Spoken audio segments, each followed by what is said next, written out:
અંદર આખું એક ષડયંત્ર રચવામાં આવ્યું, આ બધાને કારણે અમે સમજી શકીએ છીએ, પરંતુ અમે લડાઈ લડી છે. આજે અમારા સાથી વિશ્લેષકો અથવા આપ જેવા પત્રકાર પણ એવું તો કહેશે જ કે દિલ્હીની અંદર એક રાજકીય પક્ષ તરીકે અમારે જે રીતે લડાઈ લડવાની હતી, શીલા દીક્ષિતજીના દીકરા હોય તો સતત દોડ્યા છે, અજય માકનજી સતત દોડ્યા છે. અમે લડાઈ લડવાની અંદર કોઈ પણ જગ્યાએ પાછી પાની નથી કરી. જી હા, જનતાએ જે છે એ સમજી વિચારીને જ મત આપ્યા હશે. અમને જે પ્રમાણે પરિણામ દેખાઈ રહ્યું છે, અમે એવી વાત નહીં કરીએ શરૂઆતથી કે ના અમે જીતવાના છીએ. અમે પહેલાં પણ એવું નહોતા કહેતા કે અમે જીતીશું, પરંતુ અમે જોઈશું કે અમારો વોટ શેર કેટલો વધ્યો અને અમે જે મહેનત કરી છે એમાં જ્યાં કચાશ રહી છે ત્યાં વધારે મહેનત કરવાનો પ્રયત્ન કરીશું. બિલકુલ. આમ આદમી પાર્ટીના પ્રવક્તા યોગેશભાઈ પણ જોડાયેલા છે. યોગેશભાઈ, બે એનાલિસિસ અત્યારે તો સામે આવી રહ્યા છે. ચૂંટણી પંચ કહી રહ્યું છે કે ભાજપ 15 બેઠક પર આગળ છે, પ્લસ મુસ્લિમ બાહુલ્ય 12 બેઠકો છે, જેમાં 7 બેઠકો પર ભાજપ આગળ છે.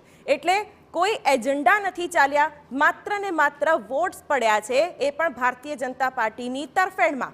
અને મહિલા વોટર્સે ખોબલે ને ખોબલે જે વોટ આપ્યા છે એ અત્યારે દેખાઈ રહ્યા છે.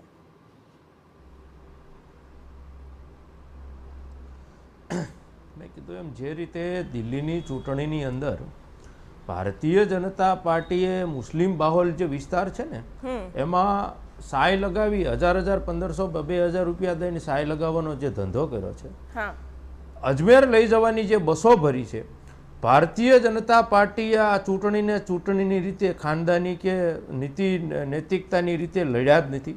ભારતીય જનતા પાર્ટી આ ચૂંટણીને માત્ર ને માત્ર આમ આદમી પાર્ટીને ખતમ કરવી અને એનકેન પ્રકારે નરેન્દ્ર મોદીજી અને અમિત શાહનું અભિમાન સંતોષવા માટે, કારણ કે મોદીજીની આમ પણ આ વડાપ્રધાન તરીકે ગણી શકાય કે છેલ્લી ટર્મ છે, કારણ કે ખબર છે કે આ રીતે આ વખતે ફાંફા પડી ગયા હતા, એટલે હવે નવામાં તો કશો વારો આવે એમ નથી. એટલે જતા જતા પણ આમ આદમી પાર્ટીનું કાસળ કાઢતા સરસ છે. યોગેશભાઈ, તમે જુઓ આંકડા જુઓ, ભાગરૂપે જે રીતે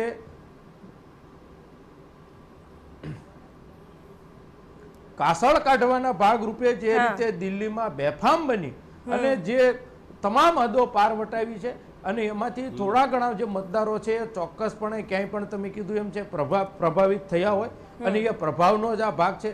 પણ અંતત જે રીતે અરવિંદ કેજરીવાલજીએ દિલ્હીની અંદર શિક્ષણ ઉપર, સ્વાસ્થ્ય ઉપર અને લોકોને વીજળી પાણી ઉપર જે કામ કર્યું છે એના ઉપર યશનો કળશ ઢોળાશે, એમાં કોઈ બે નથી. પણ યોગેશભાઈ, ક્યાંક કેજરીવાલ પણ પાછળ ચાલી રહ્યા છે, જે મોટો મુદ્દાનો પ્રશ્ન છે. સાથે સાથે આ જે વિસ્તારો છે તેમાં ગ્રાઉન્ડ રિપોર્ટ એવું કહી રહ્યો છે કે કેજરીવાલ પ્રચાર કરવા પણ કેટલી વાર ગયા એ પણ લોકો સવાલ કરી રહ્યા છે. ક્યાંક આ બેઠકોને ગણવામાં જ નથી આવી એવું તમે માની રહ્યા છો? ના ના, બિલકુલ પણ એવું કશું નથી. અને બીજું કે અરવિંદ કેજરીવાલજી દિલ્હીની ગલી ગલીથી વાકેફ છે અને દિલ્હીમાં ગલી ગલીમાં ફર્યા છે.